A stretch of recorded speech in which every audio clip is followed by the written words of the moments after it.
Welcome to the Global Missions Podcast, a show for Christ followers who want to participate more effectively in God's work, both at home and to the ends of the earth.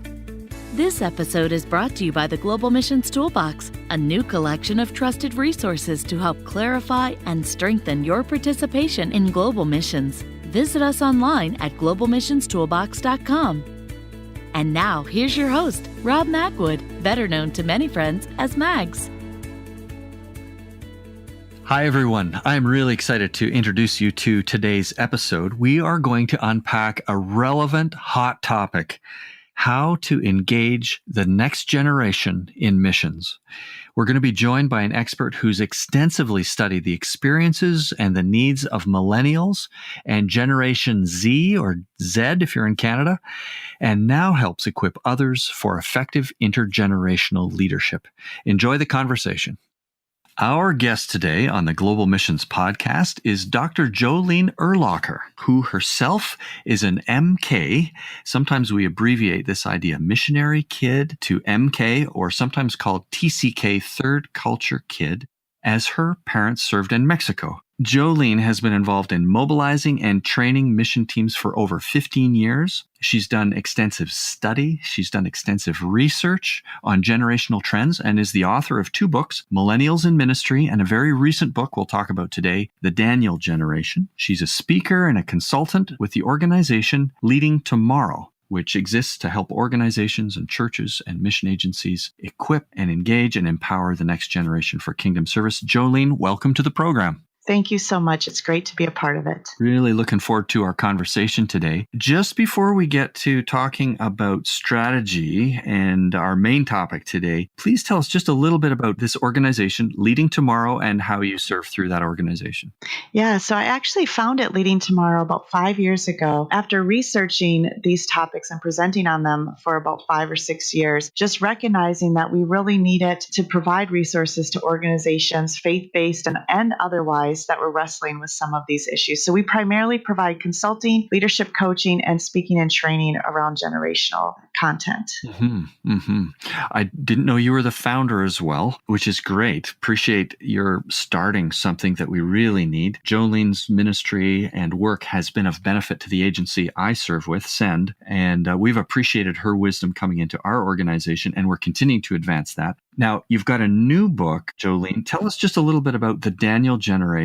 Why this book and why now? So my new book, Daniel Generation, is geared both towards experienced leaders as well as developing leaders. As we look at the cultural and global changes that have occurred in the last 10 to 20 years, young leaders are really living and learning in an environment much different from that navigated by their mentors and their leaders and their teachers as they were young people. And so I really use the story of Daniel in this book to draw out lessons and strategies for young leaders who are leading an environment that's much different, just like Daniel led in Babylon, which was a place very different from Judah, where his leaders and mentors and parents had lived. And in this book, I also provide strategies and insights for those who are mentoring the next generation and encouraging them in what God is calling them to do in their season of leadership and ministry. Well, very good. I've just got a copy of it this morning, and I'm looking forward to it. And some of it, if it flows out, some of the book material today, you'll look forward to that too. Today, Jolene has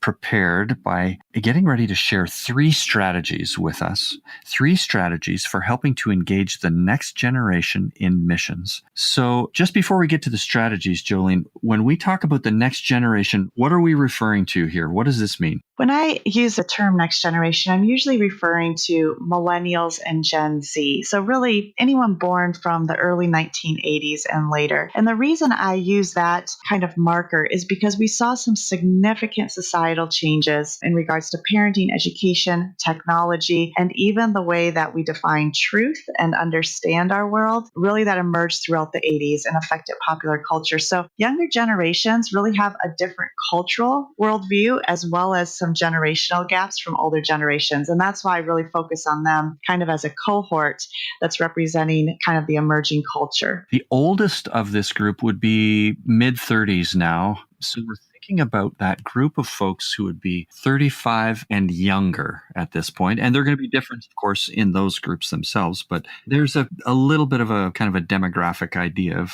who we're speaking to particularly. Yeah. Well, let's come to these three strategies. What is the first strategy you suggest will be helpful in engaging these next generations in missions? I think the first thing that we have to really make sure we do is understand the different perspectives on missions and understand how we're defining missions. I think traditionally in the church, we kind of understood what global missions meant, what our task was. But with younger believers and younger leaders, sometimes they have a little bit different view on missions and what it should look like. I often hear from young people even saying things like being a missionary is outdated or, is missions even necessary anymore? Or is the US or Canada or the West supposed to be doing missions, or is this more a task for the global South or majority world? So I think those are some of the things, really understanding the perspectives of younger generations, helping educate them. I think the needs can be really important. So fostering some conversation around that. I think when we think about the way that different generations view missions, it's also important to understand how different generations make decisions. And we're seeing a little bit of a shift in how we make decisions and decide what we're going to do. So I think that's also important to understand.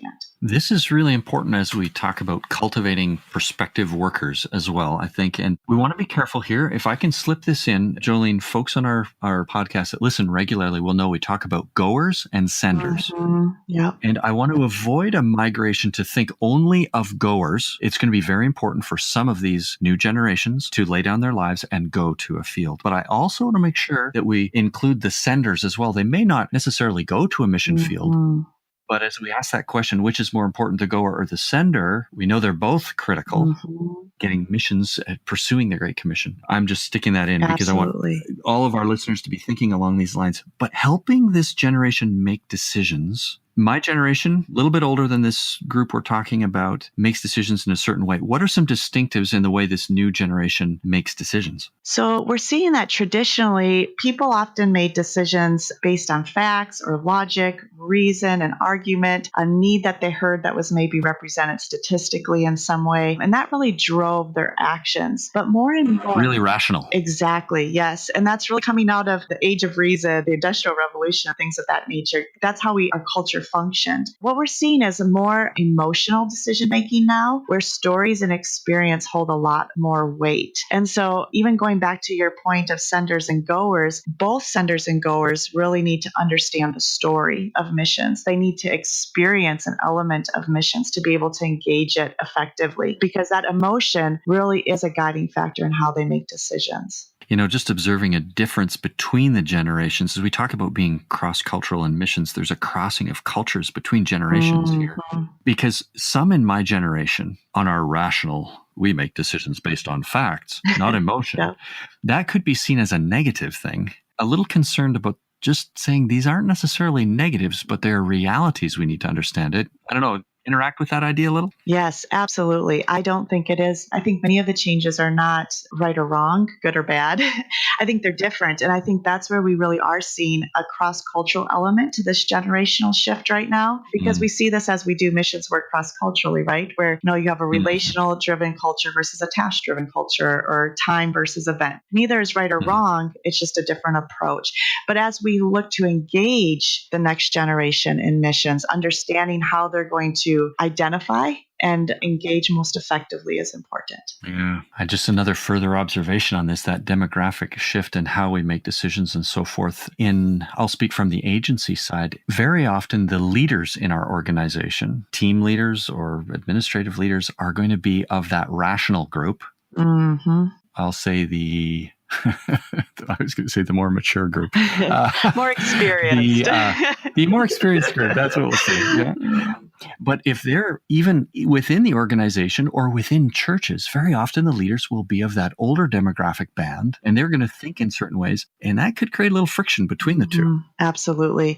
And this is where, at every level, whether it's mentoring young people in our local churches or leading them in short-term missions or engaging them once they are goers or senders, just understanding that this is a point where friction does come in. I think even for young people who are going, they often are wrestling because older generations who are partners want to hear the rational reasons. The younger people, their peers, want to hear the emotion behind their decisions and their work. They want to hear the story, not that just the statistics, right?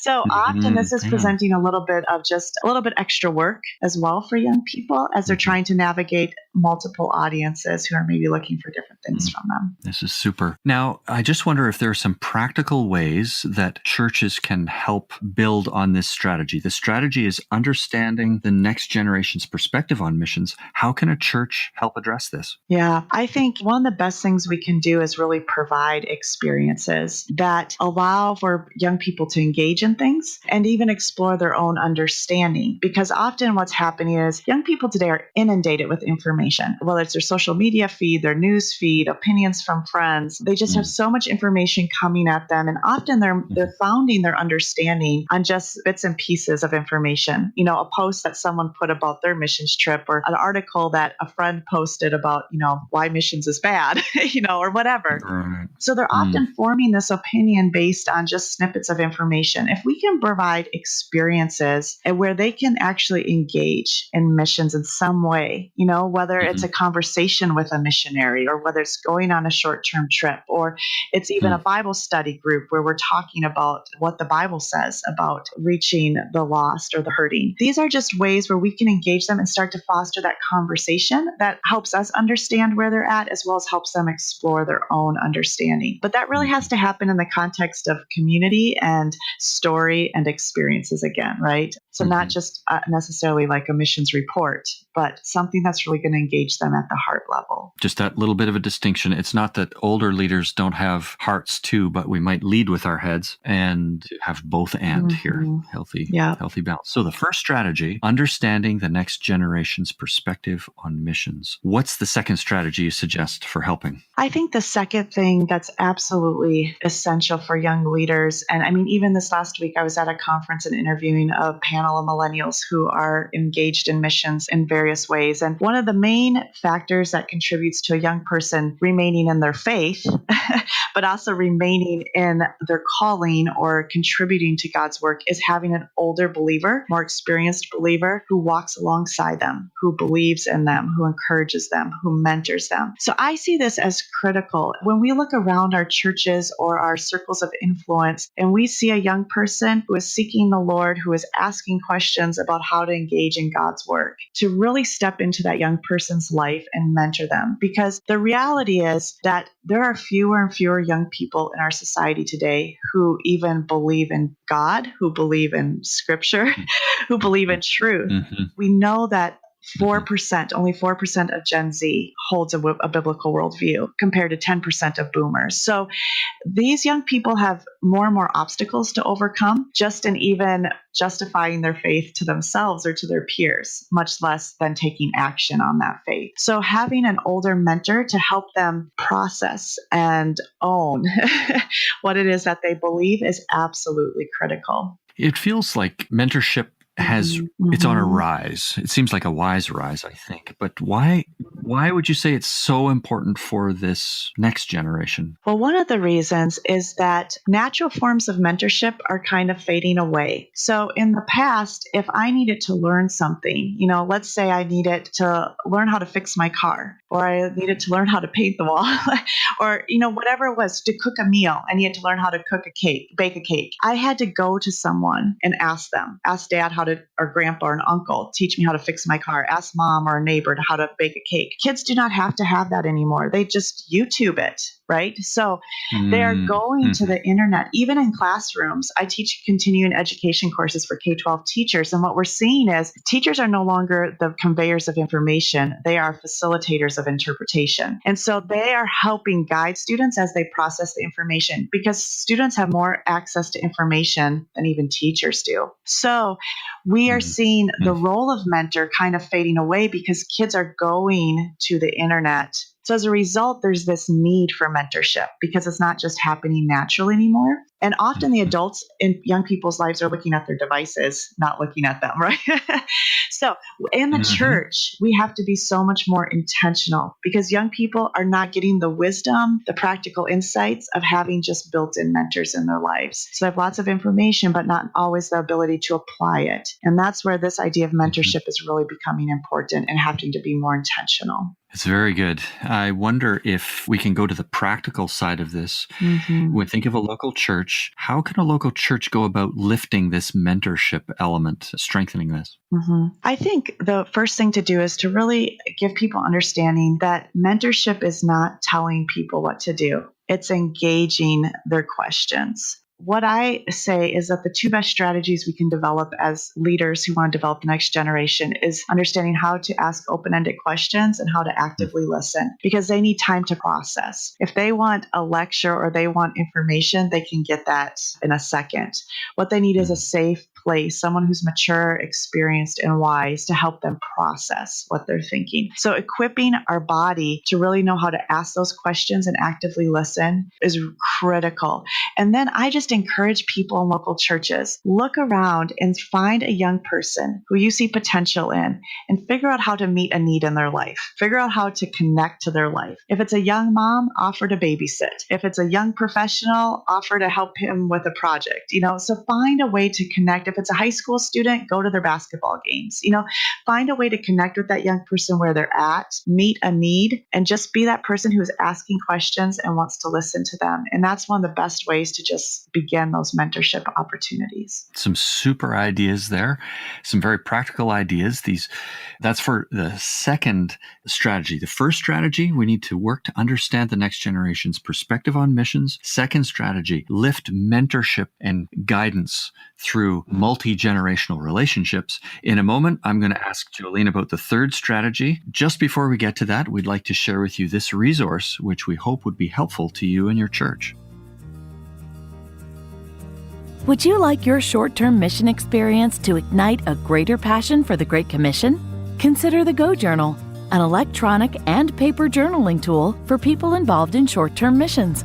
Go Journal has unique templates that guide users in reflecting on their experiences and the lessons God is teaching them before, during, and after their short-term mission.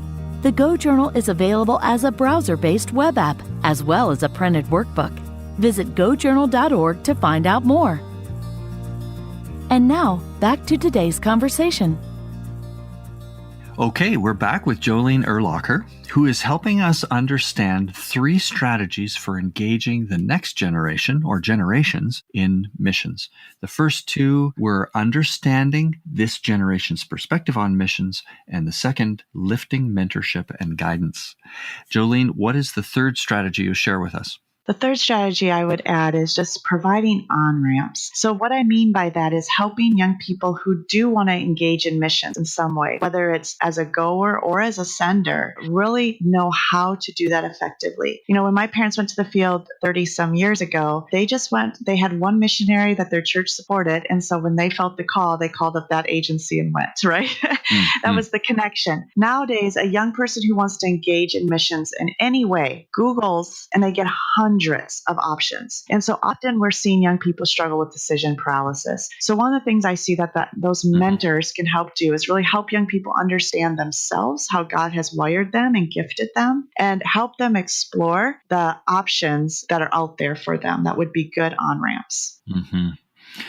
I love the analogy of on-ramps because when you drive onto a freeway, an interstate, or in Canada here, it's the 400 series or the Trans-Canada Highway, you don't instantly go to full speed. You need an opportunity to spin up to that and work through the gears before you're in full flow. So that analogy is helpful. Again, if we can look to some practical ideas, what practical suggestions do you have for churches to help provide these on-ramps? Yeah, I think often in churches, we kind of focus on the missionaries who are already on the field and how do we help them or support them. So I think even as a church or as a missions committee, really doing some research as we're looking at the young people who are coming back from short-term missions trips maybe, or young people we see who have an interest in missions, researching some opportunities and really kind of vetting those for young people. So we have some organizations or some opportunities that we recommend. And then as we're mentoring, also identifying what our young people are passionate about and gifted in, and doing some of the research and vetting for them and saying, here are some organizations I recommend,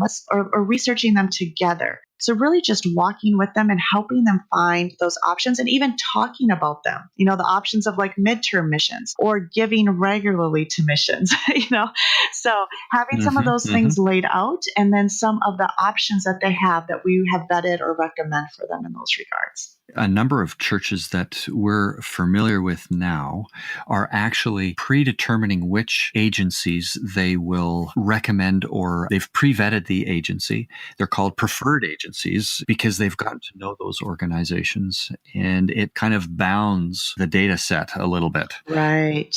Instead of having thousands of options, it says, well, here are half a dozen agencies, and 3 of them are doing what we're talking about here, something like that. Just a few episodes back in our season this year, there was an episode with Paul Seeger that aims to help churches and individuals choose a mission agency. Which questions should a church or an individual ask as they're looking for that alignment? And perhaps that would be a helpful bit of wisdom if you're considering this as well. Are there other practical examples that you would like to mention, Jolene, that would help people through this decision paralysis? I think the one thing that I find really, really helpful, I'm a leadership coach as well, and just doing things like spiritual gifts test or personality profiles or strengths finder with those young people who are kind of exploring what God has for them can really help us guide the discussion as far as what God has gifted them to do and what their passions are about. What we're seeing with young millennials and Gen Z is they really want to engage their skills. They don't want to be a round peg in a square hole. So they want to be in a place where their skills and their personality and passions can really be fruitful. So helping young people understand who they are can be another great piece to helping them get on the right on-ramp to their involvement with missions. Super. Very often an agency will contribute some of what Jolene has described with different tests to raise personal awareness or self-awareness, we call it. But to move this into the church, I think would be even better for the local church community that knows and loves these young people. To participate in that at that level would be even better. So some great ideas, great advice here. So those are the 3 strategies that Jolene recommends we consider. There's starting points. Number 1, understanding the next generation's perspective on missions. Number 2, lifting mentorship and guidance for those in the next generations. And thirdly, providing on-ramps rather than expecting that everybody can just spin up really quickly, providing on-ramps to help them understand themselves and make good decisions. Well, Jolene, we worked hard to get through a lot of material quickly here. It's been excellent. We've just scratched the surface. I'm going to ask you in just a minute about resources that you would recommend. While Jolene prepares for that, I'll just remind our listeners we prepare show notes for each episode of the Global Missions Podcast, and you can find that on the website, and there we will include a summary of this episode as well as any links that are relevant here and the resources. Jolene, what would you recommend to our listeners? Well, just in understanding high school, college students, if that's the group you're working with, Tim Elmore, his website growingleaders.org is great. And his book, Marching Off the Map, is just a great resource as we look at training and engaging the next generation effectively. So I highly recommend his work. As far as in mission specifically, a friend of mine, Jim Ramo, wrote a great book, Millennials in Mission, just about how young people are engaging mission in the world. And then, of course, my books, Millennials in Ministry, as well as Daniel Generation, both grapple with this idea of how do young people engage effectively and how do we retain them in the work of God long term as well. And I can just speak to that as well and encourage you to consider Jolene's writing. I know her first book, not the second one, as I said, but just have appreciated her wisdom, and Jim's as well. Excellent resources. If our listeners would like to contact you again, Jolene, reach out and learn more from you, how could they do that? Yep, they can just email me at jolene@leadingtomorrow.org or visit my website, which is just leadingtomorrow.org. Very good. We'll include that in the show notes so that you can follow up. Our last question here, Jolene, is just to imagine that we have the opportunity together with you to sit with the leaders of a local church. Perhaps they're part of the missions committee. There might be a pastor that's involved in encouraging mission and missional thinking. If you could sit together with that group today, what would you say to them? Include young people in everything that you're doing. Intentionally invite them to be a part of the missions committee, to be a part of leading programs and activities, to be a part of guiding decisions. We are hemorrhaging young leaders in the church today, and the engagement from experienced, mature leaders is really one of the things that's encouraging them and retaining them. So just really being sure we're bringing along a Timothy or a Joshua in everything that we're doing. Wonderful advice. Jolene, thank you so much for spending this time with us, with our community today. It's been very rich, and we appreciate your sharing, and just pray for the Lord's blessing as you continue to serve him in these ways. Thank you so much for having me. Well, that concludes our conversation today with Jolene. I've got to say, I personally found this to be a really stimulating conversation, and lots to think about personally in my leadership style, and who are the Timothys in my life and in my organization, and how will we really step toward the potential of these great young leaders. It also occurred to me while we were talking about this that those of us serving now in leadership roles will need an attitude of humility as we learn and adapt in order to embrace the potential of these rising generations. May the Lord give us wisdom and grace to know how best to cultivate this and unleash the potential of these precious young people. Well, thanks for joining us. Remember, you can find show notes for today's episode and all our episodes at globalmissionspodcast.com. And you can connect with us on social media through Twitter and Facebook. We're always glad to hear from you and to hear your suggestions for topics or interviews you'd like to consider. We also really appreciate the reviews that you would leave if you found this valuable. Help others discover it as well by leaving a review in your favorite podcast app. That's all for now. This episode was brought to you by the Global Missions Toolbox and produced by Send International and the Jaffrey Center for Global Initiatives in collaboration with other like-minded agencies. On behalf of our team, thanks for listening. We invite you to join us again in 2 weeks when we'll continue to explore this grand adventure of being Christ's witnesses to the ends of the earth.